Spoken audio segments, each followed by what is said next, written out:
Y vamos a recibir, fíjense, ¿ustedes creen que a través de TikTok, a través de Instagram, a través de las redes sociales, se puede aprender un idioma? Pues resulta que sí, una lengua hermosa como la lengua maya, que a mí en lo personal me encantaría aprender más. Luego ya veo con quién la practico, pero por lo menos la trato de aprender. Tenemos aquí con nosotros a Santos Tus, con Z al final, para que lo busquen en redes sociales, que se ganó el Premio Estatal de la Juventud por sus enseñanzas de la lengua maya. Mi querido Santos, bienvenido, ¿cómo estás?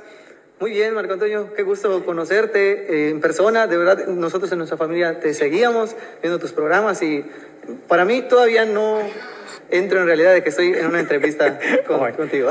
Una lengua muy tonal. Si lo pronunciamos de mala manera, puede significar otra cosa absolutamente. Entonces hay algunas lecciones. Tonal, allá. o sea, cambia el significado si es Sí. más agudo o más grave. Exacto. Por ejemplo, Las vocales en la lengua maya tienen 25 sonidos diferentes. 25 sonidos. 25 sonidos diferentes. Te voy a ejemplificar con la A. La A tiene 5 sonidos. La A normal, que la conocemos como en español, suena A. La A larga con tono bajo suena A. Ah, La larga con tono alto A. ah, La glotalizada suena A.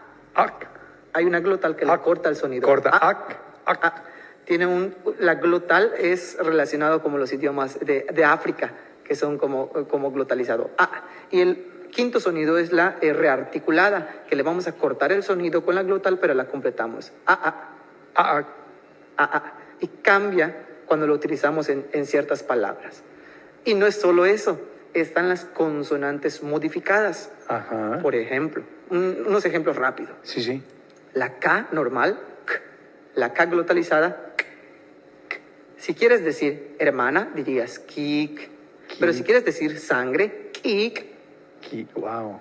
¿Sabes? No me extraña tanto porque como aprendí inglés como segunda lengua después de los 30 años y me costó tanto trabajo, tuve un maestro de fonética y el inglés justamente es así, es la gran diferencia.